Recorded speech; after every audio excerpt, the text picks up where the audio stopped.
Tired of long waits and rushed care at the ER and urgent care clinic? Next time, stay home and let Dispatch Health bring the power of the hospital to you. I call Dispatch Health. A care team of medical professionals actually come to your house. They're the same caliber of people that you would see if you were at a hospital or an urgent care. Dispatch Health can treat most non-life-threatening emergencies. They can do the x-rays, they can do stitches, urinary tract infections, blood test, urinalysis, ultrasound. It's almost everything that they can do at the ER. You never feel rushed. They're there for you and only you. I felt like their only patient. And it costs no more than a trip to urgent care because Dispatch Health is covered by most insurance, including Medicare. See if we serve your home at dispatchhealth.com. Dispatch Health really went above and beyond. It's wonderful to have care come to your home. House calls are back, and they're better than ever. Learn more at dispatchhealth.com. Hello there, friends. While you wait for the August 2004 episode, if you've got to be kidding me, which should be coming probably late next week, please be excited. We have a special treat for you. It is the first episode of our Ringcat King series on Patreon, delivered to you right now for free. So you can listen to all of that first episode, and if you would perhaps like some more, you can head to patreon.com/kiddingme or tnachat.com to listen to that entire series about Ringcat King, also the entire Monday Night Wars series. Also, you can go back and listen to the first episode that's also in the podcast feed of that Monday Night Wars series for free. If you'd like to get a little taster of that one too, you can listen to our full series on GFW and also our ongoing series on New Japan Pro Wrestling from 10 years ago, Rain Takers, where we're covering the 10-year anniversary of every New Japan show. Also coming up, our Wrestling Society X series. You can also listen to our drafts, our end-of-year award shows, our watch-alongs, so much stuff sitting there on Patreon if you enjoy this episode of Ringcat King. So without further ado, episode 1 of our Ringcat King series from Patreon. See you next week.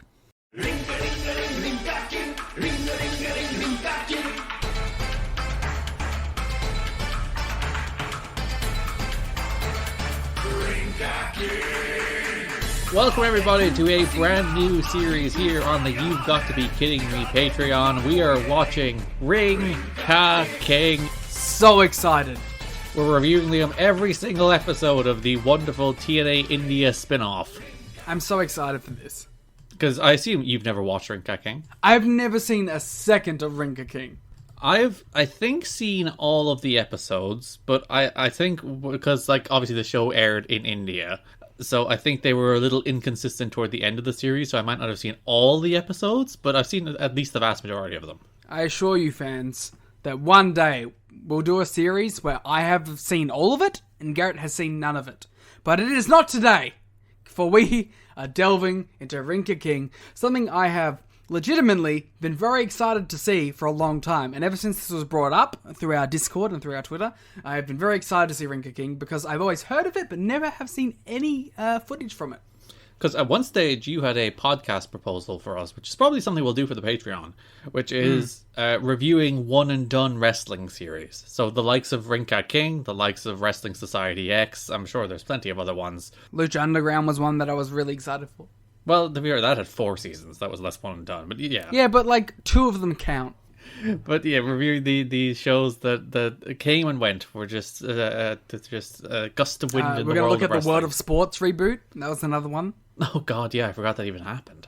And TNA were involved in that too. They were like promoting it for like a half second there. I also wanted to do reality shows like British Boot Camp. And Tough Enough.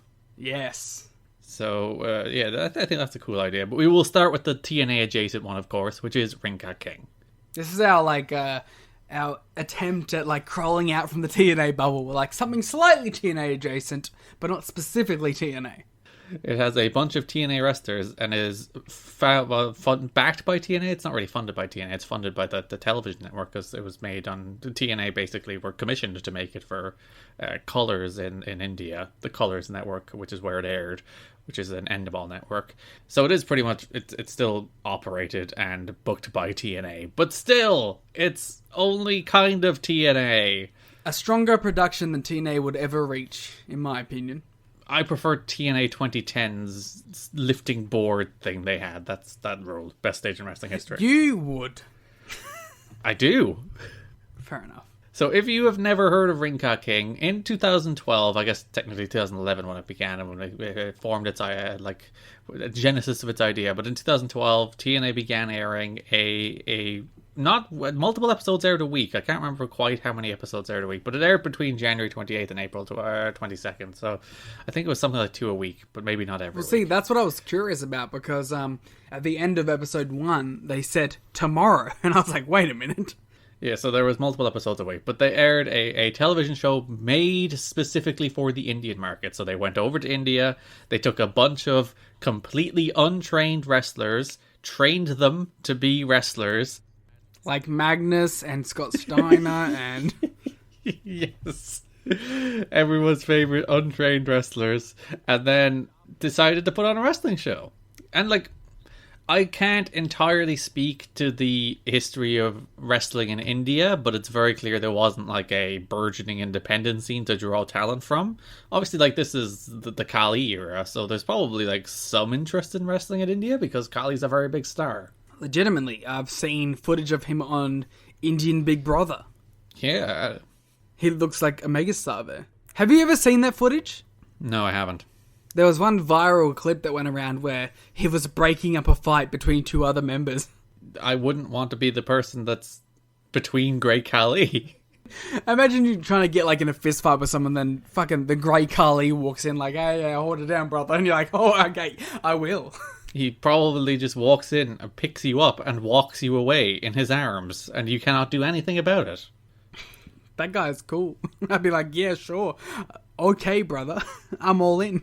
So, like, he does have a school in India now, doesn't he? So, like, there is... I believe so, yeah. Well, I remember, like, he had a show that drew, like, a couple, like, tens of thousands of people. Well, he is a very big star. Like, a legitimate, like, megastar over there, as far as I'm aware. But as we'll discuss when we talk about how, like, these episodes had, like, 14 million viewers. Just a minuscule 14 million. 20,000 people in India... comparative to population, isn't that many. I think Tony Khan would murder a person for that many millions of viewers. Yeah, but Rinka King right here, you need Max B. I think that's what we're learning here, Liam. AEW needs to bring in superstar Max B. I love Max B. Max B should be brought in, take him to the LA dojo, make him a Shibata pupil, and then bring him back to New Japan proper, and he'll be a megastar. Well, yes, TNA made this entire show. They went over there, I think, twice, I want to say. 2 batch tapings, maybe 3. I think it was 2.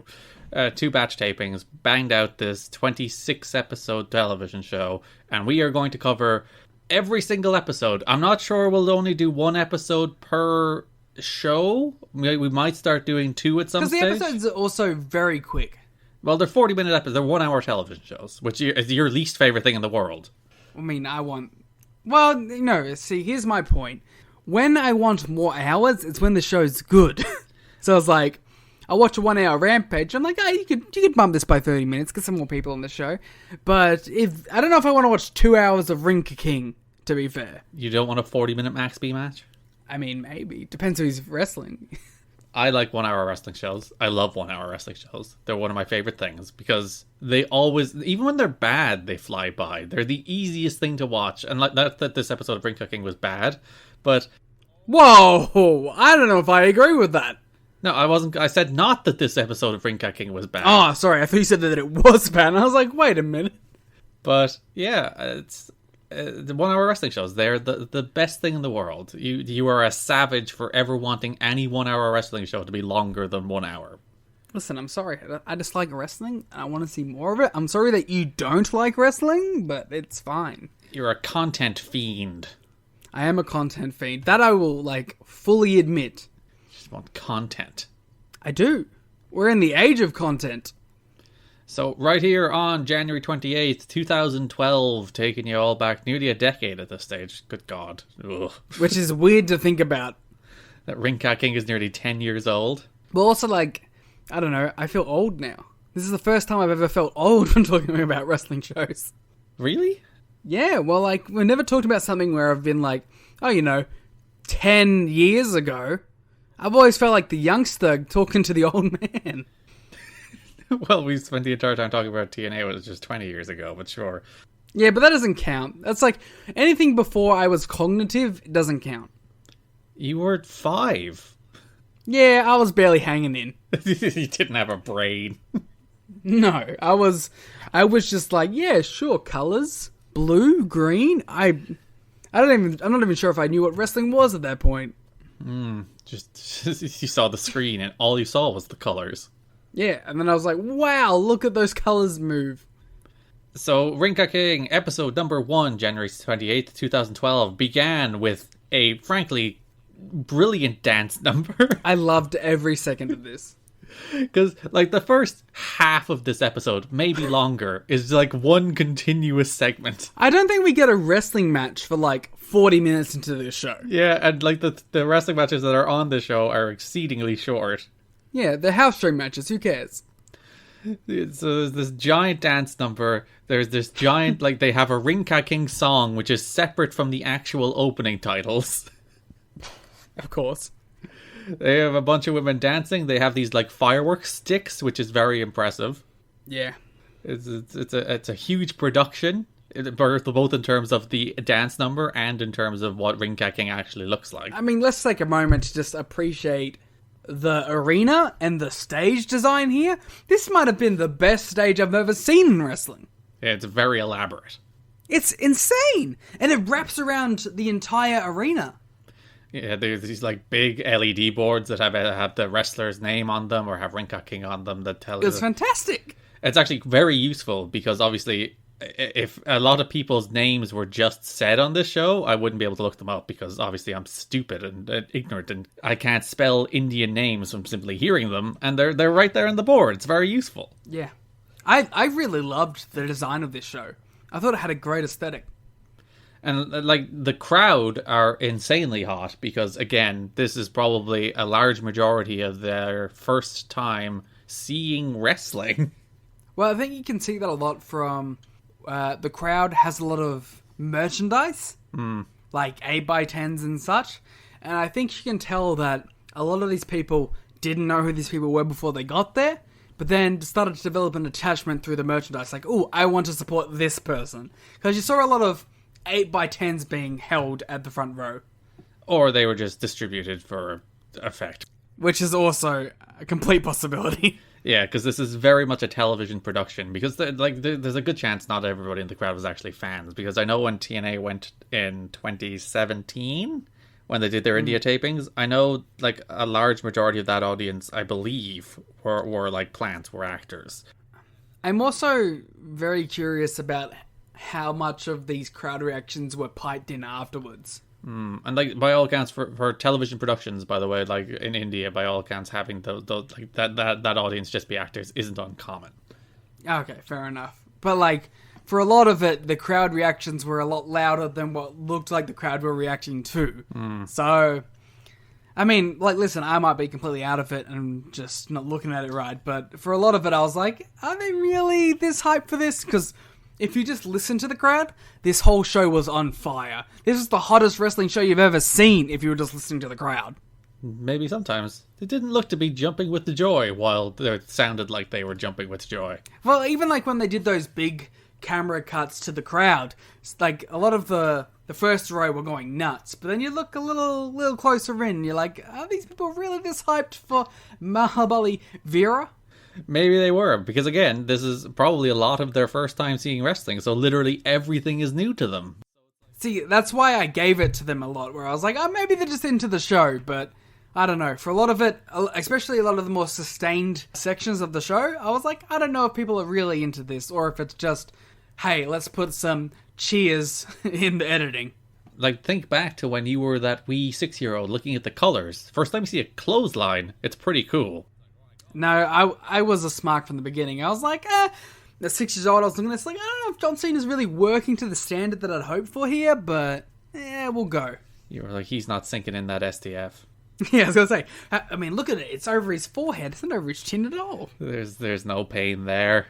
Like, listen, I was like, I've been put in submission holes, and this is not it.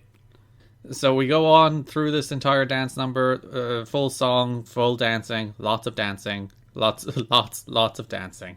A guy named Micah Singh is the opener, who, unfortunately, I was looking him up, seems to be like a mid-level singer there, but he has accusations of being a sex pest, so that's unfortunate. I thought it was Micah from TNA fame. Oh, of The Rising? Yes, of course. Future New Japan Pro Wrestling superstar? Yes.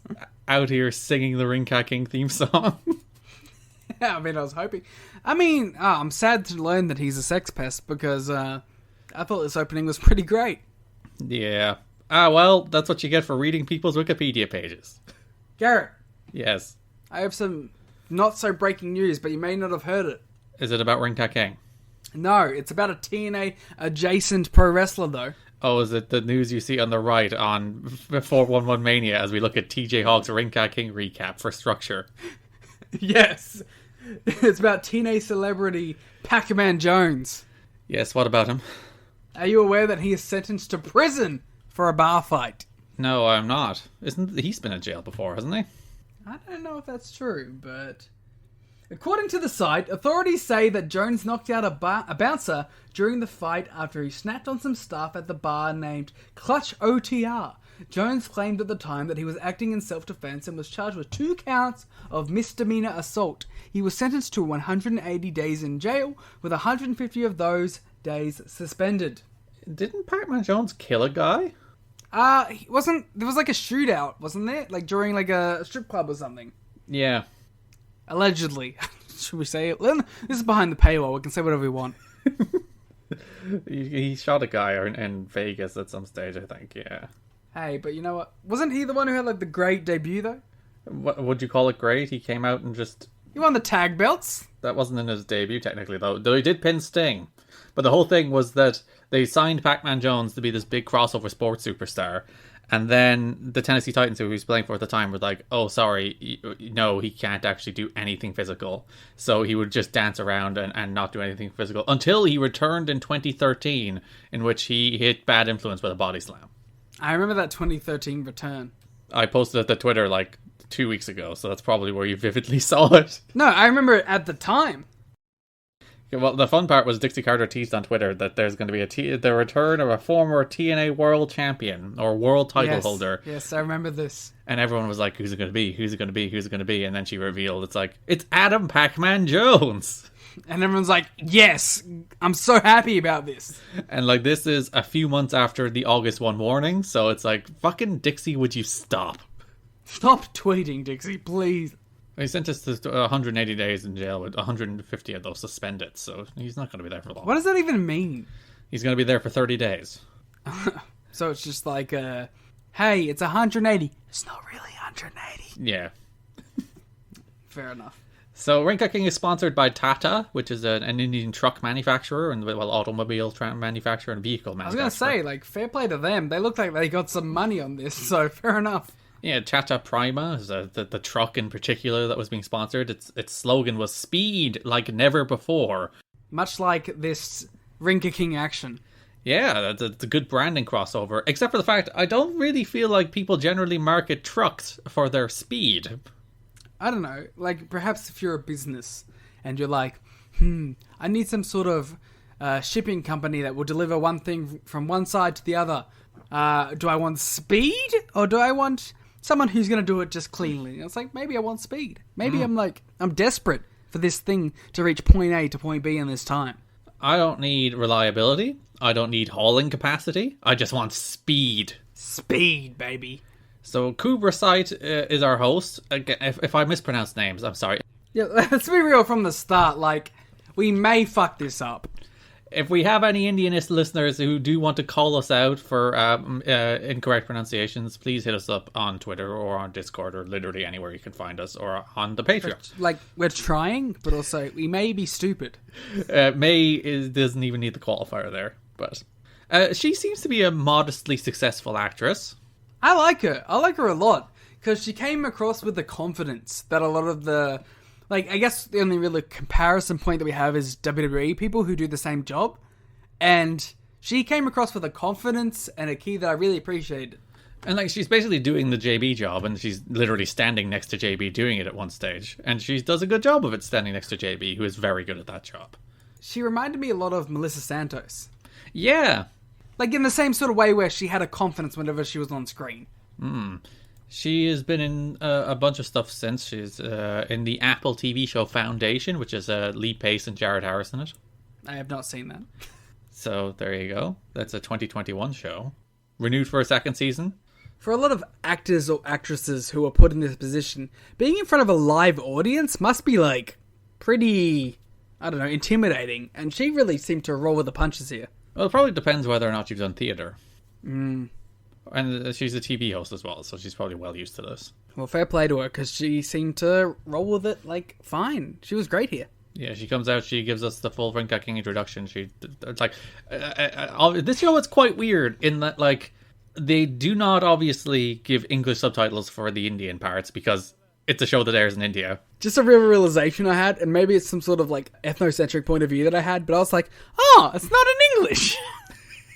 This is not made specifically for me. Yeah, I was like, wait a minute, they're bloody not talking English at all. They're speaking words I don't understand, and then not telling me what they mean. And then, like, immediately after, I was like, of course it's not. But for, like, a solid minute, I was like, wait a minute. I do appreciate that, like, oh no, not even appreciate, but I do like that thank you seems to be a consistent point between both languages, because whenever they say thank you, I was like, aha, I got that bit. When the announcer was counting the finish of the main event, he said 8-13, which is Indian for 1, 2, 3. But the way he said it, it sounded like Irish for 1, 2, 3, which is 8-3. I knew that. Why would you bring that up as if I didn't know that was Irish for 1, 2, 3? Of course. But I was like, when I heard it, my ears like caught it in a way. I was like, oh, is it the same as the Irish 1, 2, 3? I was like, no, it's pretty different. But the way he said it, Languages it sounded are fun, the same. huh? Sure is. So, but yeah, this show is quite weird in that, like, obviously there are large sections in Hindi, and then there is large sections that are in English that don't seem to be being translated. Well, that's why I thought it was interesting, because there's clearly some sort of heel stable being established with Magnus, Sanjay Dutt, and Scott Steiner. And I thought it was very interesting that they were like, the mouthpiece of this is obviously going to be Magnus. Yes, not Sanjay, who speaks Hindi. Who is speaking Hindi throughout the show as well. It's not just like he's speaking it in, like he can speak it, he is speaking it in the show's context as well. And it's funny, there is a backstage promo later in the show with Magnus, and like Sanjay is kind of slightly translating him as he's going. Like he does a little bit, yeah. He does like the promos 50-50, where it's like, oh, you know, Magnus is doing his promo, and then Sanjay drops between English and Hindi. So it's interesting that like Sanjay is probably the biggest star they have that's not like trained from the ground up, and he's a heel, which is an interesting choice. Yeah. I thought this was really interesting as well. That, like, the guy that you think would kind of be the face of the brand just because he's someone who was established as well as can be someone who represents the brand. And he can speak the language. Yeah, well, he can speak the language, but also, like, you know, he could be the face of the company if you really wanted him to be. And it was just like they kind of threw him out there as like, yeah, you'll be a heel. And not even like main event heel. You have a mid-card sidekick heel to Scott Steiner. Yeah, you'll be the Magnus. sidekick to Scott Steiner and Magnus. So Cooper then introduces us to Harbhajan Singh, who is a very famous Indian cricket player with the greatest nickname of all time. Sure, let's go. He is the Turbanator. That's pretty great. It's so good. So, how familiar are you with cricket, Garrett? I am loosely familiar with cricket. I will watch some cricket here and there. I can't watch Test cricket. It drives me nuts, but I'll watch like 2020 or one day stuff. Yeah, exactly. I'm the exact same way. Like, I will watch one day stuff all day because I think it's really fun, and I will play cricket 100%. But as far as multiple days over a long period of time, I can't get invested. Is cricket big in Ireland? Not particularly. We had a very good World Cup run something like 15 years ago where we went to, I think, the quarterfinals and we had some big comebacks and it was all a lot of fun. And that's like probably the most popular cricket that has ever been in this country, that period. But we're not very good at cricket, so we don't really like cricket. Yeah, we're very much into cricket here.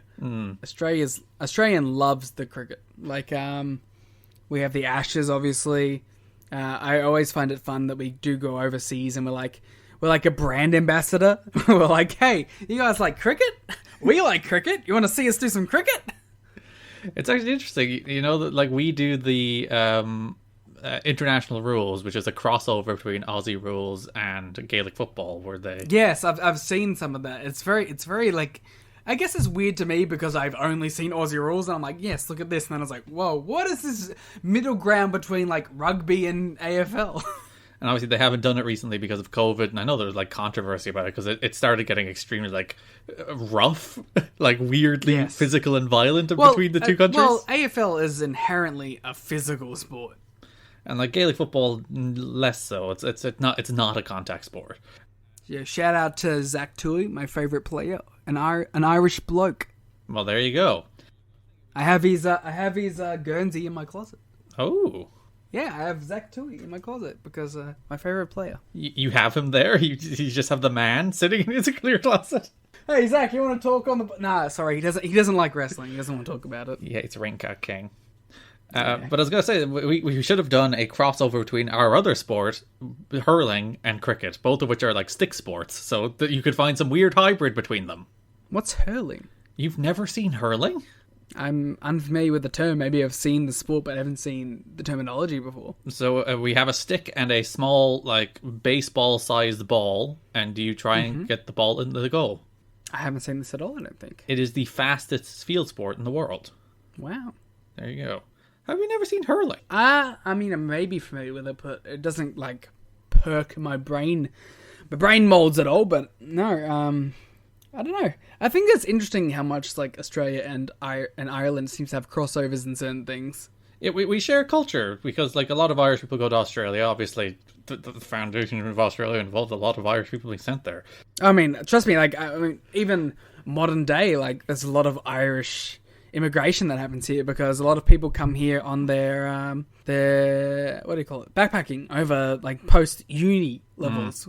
Definitely, especially in regional Australia, where I met a lot of Irish people in that time period. And we get a surprising amount of your Australian culture or Australian television. Like, Home and Away and Neighbours air here every single day. We get a lot of your children's programs. I think a lot of ours go over there. I'm not sure. But either way, we get a lot of yours. I mean, I'm sure there is, but like, we have such like a hodgepodge mix of American and British and Irish television that reaches us. Because, like, I would have watched a lot of Blue Summer High in my day. Yes. But that should be a post-Patreon thing that we review Blue Summer High at some point. Review all of the Australian television that made it to this part of the world. I mean, that was a big show for me when I was growing up as well. Yeah, I liked that show. It was a good show. That was a permanent fixture of my post-class viewing. Whenever I'd come home, there would definitely be some Blue Summer High tie on there. And of course, Around the Twist. Have you ever felt like this? Having strange things happen when they're moving around the twist. Oh yeah. See, our Australian and Irish listeners will like know exactly what's happening here, and everybody else will be completely oblivious. Actually, Round the Twist I think aired in the UK as well, so like some UK Round the Twist is definitely something you should check out if you haven't seen it. It's a tremendous show. Great theme song, as you just sang. Yes, one of the best of all time. Home and Away, of course, another standard, I think. Sally's death was a black mark in the history of the show, and I will defend that to the day I die. I never actually watched Home and Away, so I don't know who Sally is. Sally was my favourite character growing up. Mm-hmm.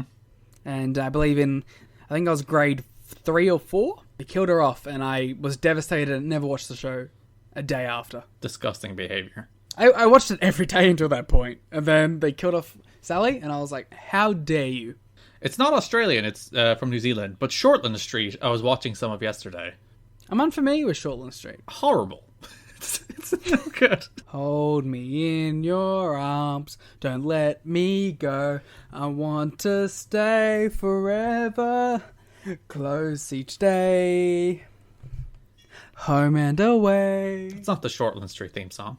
No, it's the Home and Away theme song. A much better show, I assume. Yeah, I was just watching their Shortland Street. It's like, this is just really bad acting. Maybe they can't act down there in New Zealand. I mean, I won't say it because it'll be deemed as some sort of cultural attack, but... Your classic New Zealand-Australia culture war. I mean, like, for the Americans that are listening, which I assume is most of the people, imagine your war with Canada? It's about the same. Every country has that. Like it's Ireland and England, it's Australia and New Zealand, it's Canada. And I mean, the US. to be fair, I think there's a lot more understanding with the England-Irish tumultuous Yes. attitudes. There. We have very good reason to be mad at the English. I mean, have you read history? It's pretty crazy. They have done many things to us. Yeah, as I have learnt. So we were talking about Harbhajan's thing before we span off. Did you play cricket? Cricket, we played it in school. I never played it, like, in any sort of post-school studies, but I definitely played it at lunch and stuff like that. I wasn't very good at it. I was pretty good as a batter, but not so much good at anything else. I don't have very good hand-eye coordination. So ball hit in the air, you're probably not going to catch it. I will run after it pretty quick, and, like, yeah, I can throw it to the next person, but, yeah, I was a good bowler. I could strike some people out as a bowler. Throwing things at high speed at people is probably a specialty of yours. Yeah, my extracurricular sport that I ever played was football. Where did you play in Australian football? Yes. No, sorry, like football. Like soccer? Yes. Oh, I was a goalkeeper. you seem like the type. I was a big boy, so, you know, if it just hit me most of the time, and I was like, yep. I'm good at Stops this. you going in goal. See, I wasn't very fast, but I had good reaction speed. So I had the ability to jump about as I needed. Jump I up, also jump up, liked and that get for the down. most part of the games, I wouldn't be doing a whole lot. So I was just kind of standing there talking shit with the defenders. Which is the best way to go. I mean, it's what I found fun. But yeah, I was definitely... that was the only sport I enjoyed. Because as much as I played Aussie rules, I always got injured. So it's a pretty hard yakka sport, Aussie rules. I've never played a contact sport. Yeah, trust me, it's very contact. I don't want to be tackled. I don't want to be hurt. You have a long history of injuries doing any physical activity. Because I'm not very athletic. But I kept playing sports. So... Then you decided to try and go into pro wrestling. Yes, and then I dislocated my knee there. Now listen, I'm not like that's not over yet. I might still continue. Fair enough. I think it's a disregard for my own health. Like, I'll jump in there, and then if I get hit, I'm like, yeah, you know what? What did you expect? Well, that's perfect for pro wrestling then. I'll tell you a funny story about breaking my thumb during Aussie Rules football. Mm-hmm. I was going up for a mark, and as the ball came in, it hit me directly atop the thumb. Oh, that happened to my brother once. We were playing football, lumped the ball up in the air. It hit him in I think it was the index finger. It didn't break his finger, but then he became faint and nearly collapsed on the way down the hill and got to go home. So what happened here was I was going up for a mark. It came down directly on the tip of my thumb, which pushed my whole thumb downwards, breaking the bones in the bottom of my thumb that reaches my hand. Pleasant. And I remember I was walking home, because I walked home every day, and I rang my mum. I was like, hey, I think I may have hurt myself during sport. And she's like, because I was a coward who would try and get out of everything by calling my parents, they were like, nah, just walk home. And I was like, fine, I'll walk home. By the time I walked home, my thumb had like tripled in size. Nice. And my mum was like, oh, you're not lying. We'll go to the hospital. This is what you get for being a compulsive liar. Listen, I fully accept that burden. But, yeah, they took me to hospital and I had fractured the bones in the bottom of my thumb to the wrist, like kind of the wrist area. Like it pushed down and broke whatever's at the bottom there. And I had to have a cast for a couple weeks. I have only injured myself twice, technically once really. When I was, 2 or 3, I slipped on a Lego catalog and broke my leg. Ooh. And then it never entirely healed. So like a few months later, I slipped on a toy car and broke my leg again. I've had a ton of near-death experiences. So those are the only times I've had serious long-term pain. I've almost died like 3 times. Didn't you tell me about the one in the boat? The one on the boat is my big one, where I fell into the engine of a boat. Yeah. But I was hit by a car at like 3. How were you hit by a car at 3? It was very classical. Like, there was a ball that was rolled onto the road. To chase the ball. I chased the ball. And I was struck by someone driving a car. There was the boat incident, which we've discussed on the main show. Mm-hmm. And there was a time where I was trying to get something from the top of the fridge, and there was a ceramic water jug on top of it. And it fell and landed atop of my head, and the ceramic jug broke in half. My skull, perhaps as well. But, who knows? Because we just kind of rubbed it off and I just kept going. That explains a lot about you. Oh, I think that was a legitimate concussion. Oh, I nearly drowned once. Oh, I also did drown once, yes, during a sports day at school where we went out and we were hanging about swimming. I'm a pretty good swimmer because I think most people in Australia are pretty good swimmers because there's water everywhere. Mm.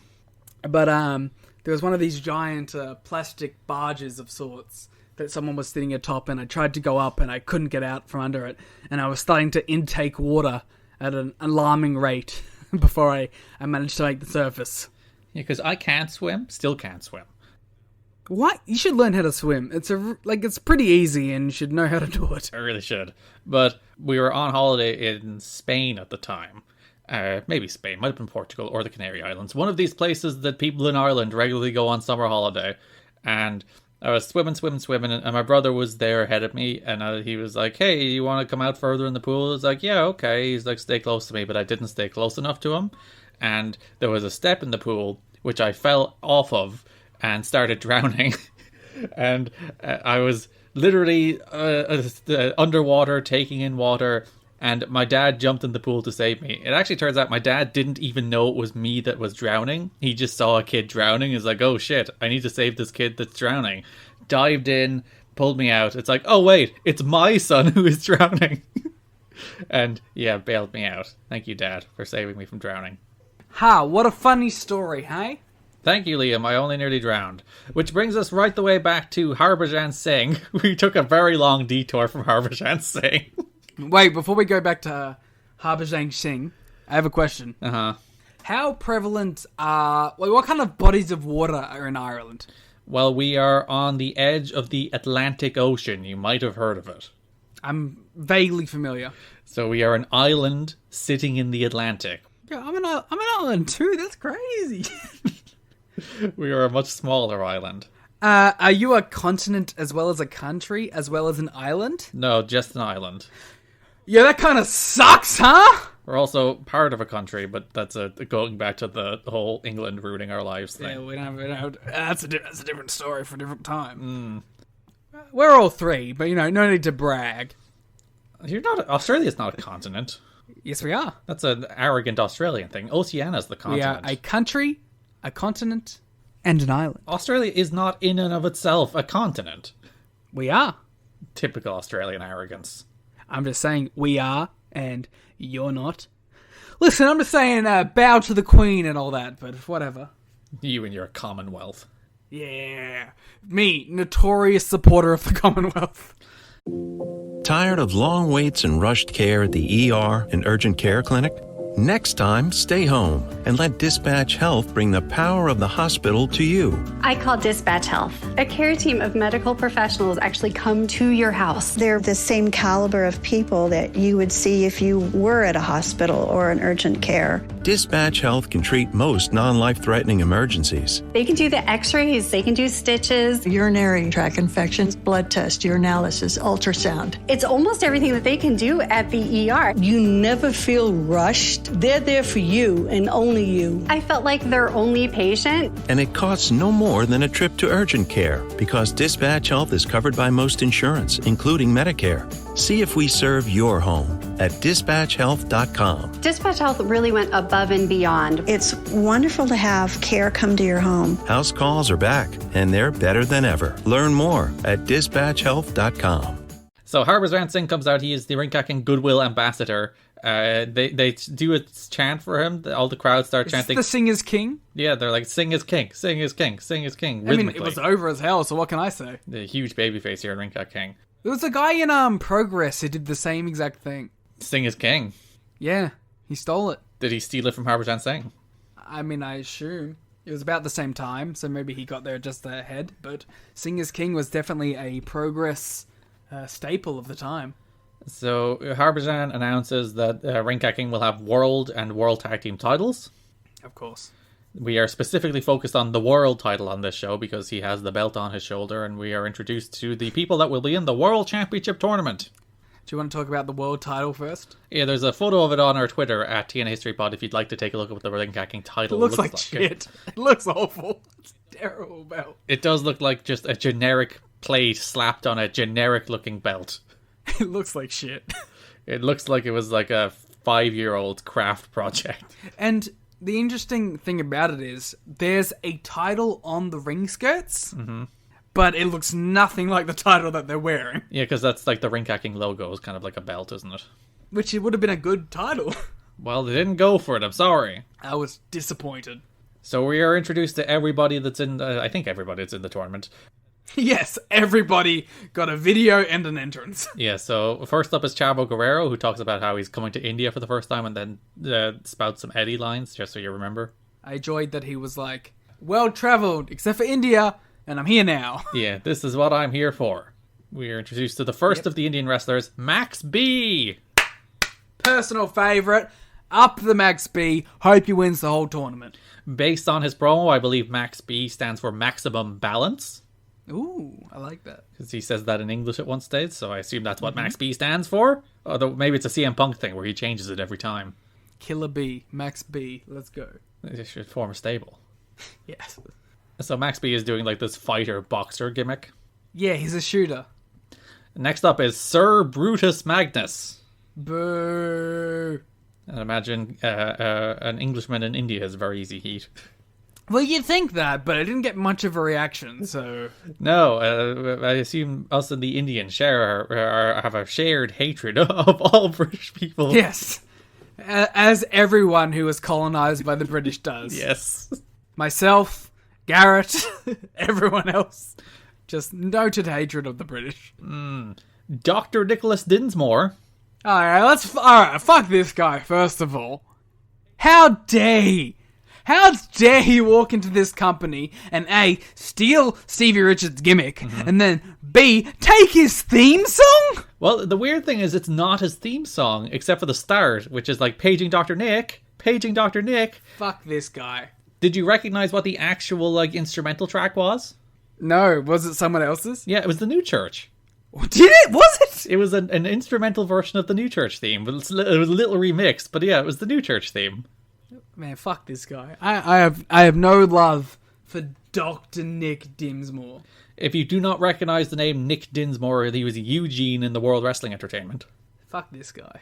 We're introduced to Sanjay Dutt, who introduces himself as the #1 Indian wrestler. A heel? Very strange choice to make Sanjay a heel. I don't get it. Then we're introduced to probably the biggest legend, of course, of Rinka King. The long-standing like legacy of Rinka King, none other than Mahabali Veera himself. I'm hitting the Vera shuffle right now. It's weird that there's a person on this show called Shira, which we'll get to in a minute. But obviously, Mahabali Veera's name in TNA would go on to be Mahabali Shira. But you're not to mistake your Shiras and Veeras in this here episode of Rinka King. Garrett, yes. Are you doing the Shira shuffle right sorry, now? yeah, let me do it. All right, arms moving. Hey. Shira Hey. shuffle. Hey, Shira ow, shuffle. hit my elbow. Ah, oh god. I bashed my elbow off a door frame the other day, and I drew shoot blood. Ow, hit my elbow so hard doing the Vera shuffle. Now you know. Now you understand that not everybody can do the Vera shuffle. You need training. Apparently, I will put effort and time into it. If you notice during the matches on the show, there's a lower third crawl being like, "Look, these are trained professionals. Do not do it." I thought it was very funny because it's like, hey guys, wrestling's not real, but don't try it. Yeah. Again, probably because this is probably... Like, WWE and TNA aired in India for years and years, so it's not like the first time India has seen wrestling, but they still felt the need to put that up there. Which I guess, there's probably a reason for it. I mean, you feel like they do the WWE tactic of doing it at the start, but hey, just chuck it during the matches as well. Just don't do it. Don't hurt yourself. Scott Steiner's here. Holla! If you hear me. Yeah, Big Papa Pump here in Rinka King. And over as fuck. Of course, he's Scott Steiner. Of course. He's like the biggest star on this show. Far and away the biggest star on this show. But I gotta give credit to Vera. Vera was over. Yeah, he had that cool, like, shoulder thing. He looked cool. Yeah, he had like the Tanahashi jacket. ace Mahabali Vera right here. Is that the first time that Mahabali Vera has been compared to Hiroshi Tanahashi? I doubt it. They're natural comparisons. Fair enough. And then rounding out the tournament, Matt Morgan, who calls himself the best 7-footer in wrestling today, which is really limiting like the pool of people you're comparing yourself to there. And like big babyface American too. Yeah. A very weird selection of people they decided to bring over here. I get it though, right? Because Guerrero has the name value, right? Magnus, the British guy, right? Steiner has the ability of also having the name value and being a big American guy, which is the same with Matt Morgan, who is a big American. Yeah, because like Morgan, Steiner were on the TNA roster at the time. The likes of Dinsmore, Chavo, Trevor Murdoch will show up later. A lot of people who weren't on the TNA roster at the time they brought over for this, probably because they couldn't pull them out of TNA tapings for that long. I think with Steiner and Morgan, mostly they were just going for who's going to stand out. And we'll get the biggest, most muscular Americans that we have at the time. Which I get. I understand why that would be their default reaction. And yeah, they're eye-catching on television, which is probably a smart way to go. Especially for a group that may have not seen wrestling before. Like, if we just get the most jacked Americans that we can, that'll be enough. Jazzy Lahoria was introduced as the commissioner of Ring Kicking with his big backup Deadly Danda. They looked awesome, I gotta say. And Jazzy Lahoria, I looked up, he has only one other IMDb credit. He was in a movie in 2014, so... Deadly Danda kind of looks like Bad Luck Fale. Yeah, he has that, like, military big man vibe going for him, doesn't he? Especially when Fale was doing the whole, like, commander gimmick for a while there. So then they introduced the title belt. Harbhajan Singh poses with the title belt, and after like 25 minutes of the television show, we finally get the opening credits. But also, like, I didn't want them. I just wanted the dance number, the introduction of talents, and the intro. That's all I wanted. Well, you'll be pleased, because after they did the credits, they were still in the ring. Everybody was still there. They did the opening titles, and then JB is in the ring now. And Sanjay Dutt, Magnus, and Steiner do a promo where they're together. Matt Morgan kind of does a promo where they're against they do like each other. A backstage Lucha Underground style promo. No, we're still in the ring at this stage. Oh, no. Oh, yeah, because they did the face-to-face. So yeah, Sanjay, Magnus, and Steiner are kind of ganging up on Matt Morgan. Again, it's weird that they didn't seem to translate the English promos. Yeah, which was an interesting choice. I even noted it at the time. I was like, you think they'd at least put subtitles on? Yes, maybe the announcers were doing some quick translations. You could tell later in the show they were like reacting to it and explaining what people were saying. So perhaps that was their middle ground. So yeah, the two announcers are Siddharth Kanan and Joe Bath. Joe Bath was the longtime TNA Indian announcer from like 2005 to 2011, and Siddharth Kanan seems to be like a pretty solid, decent broadcaster there down in India. Has himself some shows and radio shows and TV shows and whatnot. Joe Bath, also according to his Instagram, was on season 1 of MasterChef India. Ooh, noted MasterChef fans Garrett Kidney and Liam Jones. Yes, I'm a big fan of MasterChef Australia. It's my favourite show. Or at least it was until all the coast got cancelled. But we've covered this already. Yeah, well, pay your workers and then you won't get cancelled, I guess. Alright, so we finally, after like 25 minutes, we get the first match in ring cocking history. I was disappointed. You were disappointed to see Dr. Nick Dinsmore against Mahabali Vera? I wanted more entrances. I wanted more backstage promos. I didn't care about no wrestling. So yeah, we have the quarterfinal match at the Ring Kicking World Title Tournament. Nick Dinsmore, paging Dr. Nick, wrestled Mahabali Vera. Did they get the same woman to do the paging Dr. Nick as the paging Dr. Stevie? I hope so. I hope they did like the paging doctor and then got somebody to try and voice match the Nick. Paging Dr. Nick. Paging Dr. Nick. So yeah, Shira won. There is going to be very, very little to say about the pro wrestling on these shows. I'll break it down right now. The pro wrestling was house show style pro wrestling, where it was like, good guy, bad guy, do the big spots, make it big and over the top so everyone can understand what's happening, and not a lot of, intricate spots or anything. It was just big and normal and easy to understand. Yeah, very quick match where Dinsmore got the heat, Vera made the comeback, hit like a one-arm choke bomb, and won. Yeah, I liked Vera in this. He seemed very green, but I liked him. Yeah, again, Vera still on Impact Television in the year 2021. So again, we have the long-term legacy of ring cocking right here, Liam. Honestly, that's what I was thinking about while watching this. Was like, oh man, this guy's still around, huh? He was only like 21, 22 doing this. Like, he's shockingly young. He's still in his early 30s. but committed enough to continue on with the field. Because I don't see no Max B working in 2021. Well, I think it was always a big thing in the TNA Indian television contract, going back to 2015, I think, when that was signed, when Shira came over, was that they would have an Indian star on television, and that was obviously Shira. Yeah. They were like, Shira Shuffle? which of these Rinka King guys can we bring over and actually make a full-time wrestler? Sorry, I'm just hitting the Shira Shuffle. I wasn't listening to what you were saying. Don't hurt your elbow again, please. Listen, I'm doing it much more carefully this time. So Magnus, Scott Steiner, and Sanjay were backstage. Magnus was on the phone talking to a person he was referring to as the boss, telling them how about because there's 3 of them in the world title tournament that they're guaranteed to win it. Of course. I'd be very disappointed if they don't. There is no doubt. Scott Steiner was just shouting at Magnus that he'll destroy anybody who comes near him. I like that none of these guys seem like they like each other. And he's going to kill Vera. And he will, I'm sure. Scott Steiner will kill everybody, yes. Was Magnus known as Sir Brutus Magnus in TNA, or was this just a Rinka King thing? Well, he was known as Brutus Magnus for the first couple of years of his TNA run before he just dropped the Brutus and became Magnus. But he was never Sir Brutus Magnus, which he is in Rinka King. I felt like that was a specifically Rinka King thing. So yes, that's his Rinka King gimmick. Speaking of something that's not a Rinka King gimmick, American Adonis shows up. Yes. Chris Masters, the masterpiece. And you would be shocked to learn that he is doing the Master Lock shtick here in Rinka King. To be fair, though, I think it's a good shtick for a country that may not know pro wrestling. It is a very easy to understand bit, isn't it? Yeah, Guy comes in, he overwhelms whoever tries to do it. And it's easy to get behind a local guy competing against the jacked American athlete.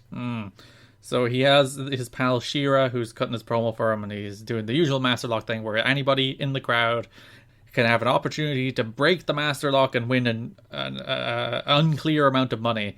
My favorite part of it was when he pulls the guy into the crowd, Chris Masters shouts, "You just earned a shot at one, whatever that is," as he points at the briefcase. I also like that he was like, "Where are you from?" And he mentioned the place, and he's like, "Is that here?" Yeah, it's Pune, which is where they were filming Rinka King. He's like, is that here? He's like double checked with the man who was holding the briefcase for him. Where even am I? He doesn't know. He's just here for the paycheck, and I don't blame him. So yeah, Zed, I believe was his name from the crowd. Might have been Zeb. I think it was Zed. Were you excited for the American Adonis's debut in Rinka King? Of course. So Zed gets in the ring. American Adonis applies the Master Lock and taps him out. A pre-tattooed Matt Morgan. Matt Morgan? Sorry, the American Adonis. I don't really have the distinction in my head between tattooed and post-tattooed American Adonis. Post-tattooed Chris Masters is jacked up. And, remember when he rescued his mother from a house fire? No. Oh, Chris Masters, he ran into a burning building. I'm going to Google this to make sure I'm right. Former WWE superstar Chris Masters saves mother from burning house. Wow. Yeah. What a hero. Do you think he master locked the house? Well, as the opening line of this Bleacher Report article is, no one can escape the master lock. Not even a raging fire. Yeah, because the house was structurally unsound and about to collapse, but then he put his arms around both sides of the house in the master lock to hold it together. An uncle notified Masters that a neighbor had locked himself inside his mother's Los Angeles home and threatened to burn the place down if anyone tried to come inside. After some negotiating, Masters decided to call the police. It was at that point that the neighbor started setting the house on fire, but rather than waiting for someone else, Masters sprang into action to save his mother. Masters pulled a tree from the ground and tossed it through a window. Wow. He, along with local police officers, were able to get Masters' mother to safety. Holy shit. When was this? This was 2013. How did he not get a huge babyface run after this? I'm astounded. He threw a tree Through a window, and yeah, good on you, Chris to save his Masters. mother. What a guy. Shout out to the American Adonis. Yeah, tapping people out here in Rinka King and saving people with trees. Only a year after this. Yeah. Fair play to him. Legitimately though, that's fucking sick. He went through a tree through a house to save his mother. What a guy.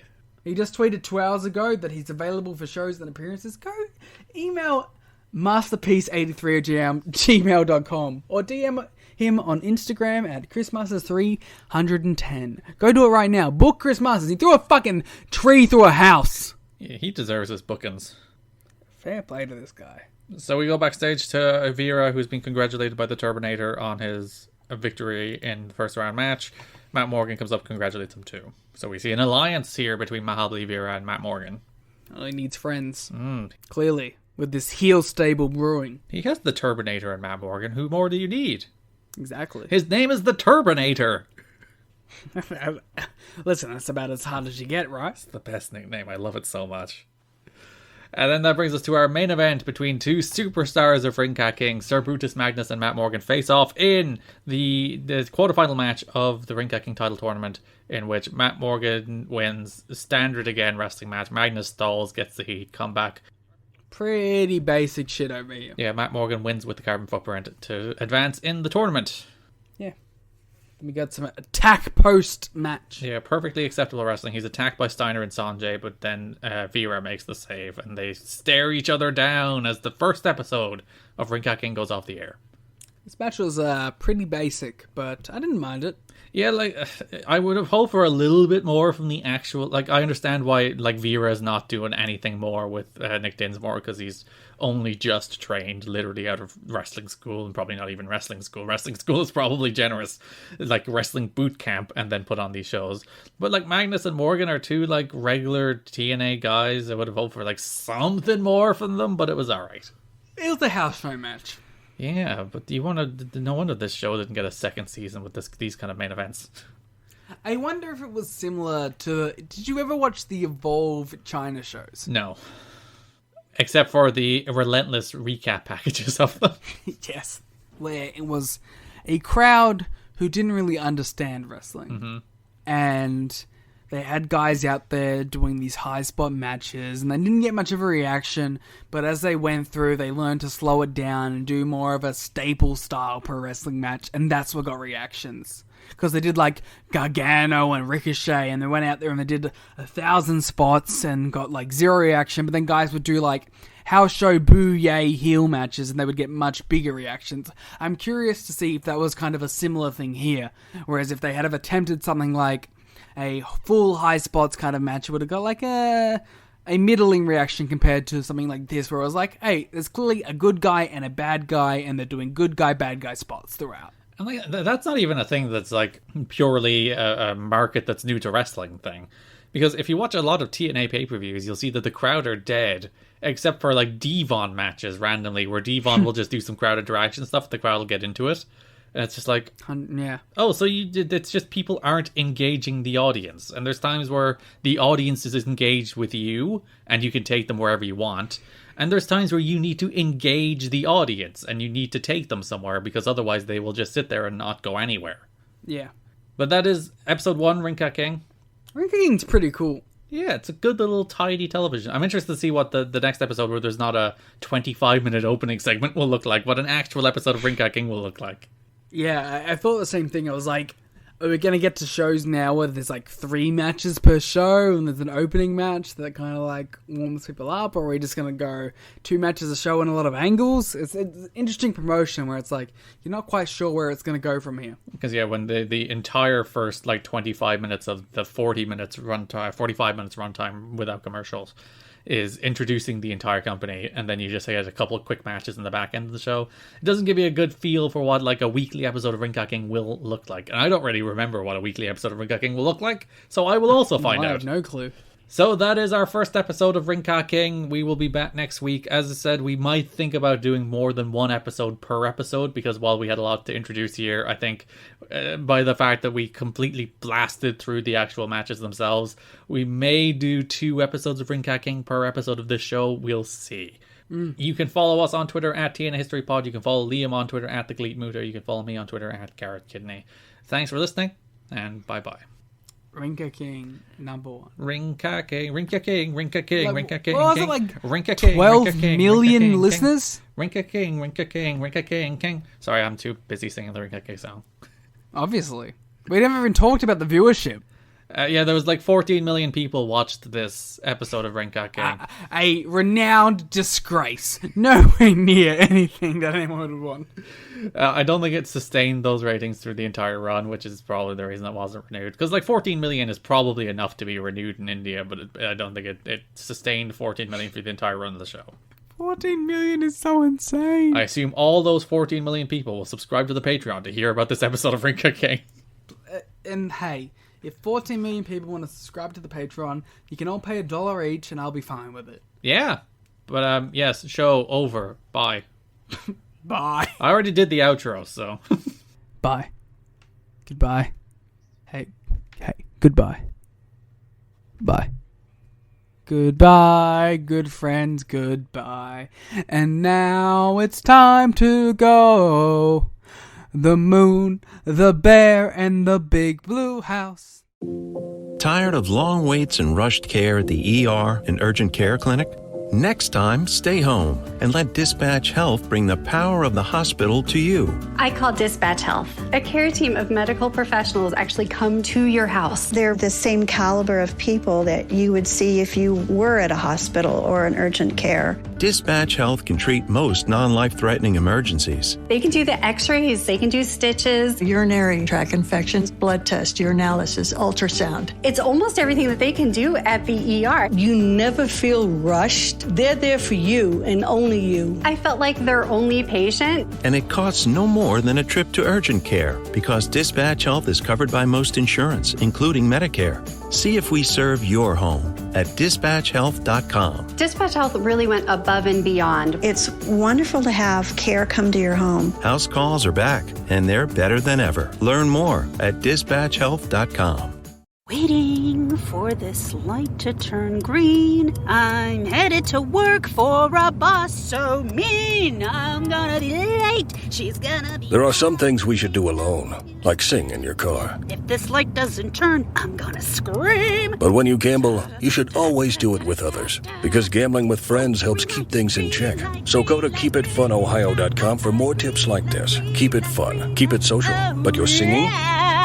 Maybe keep that to yourself.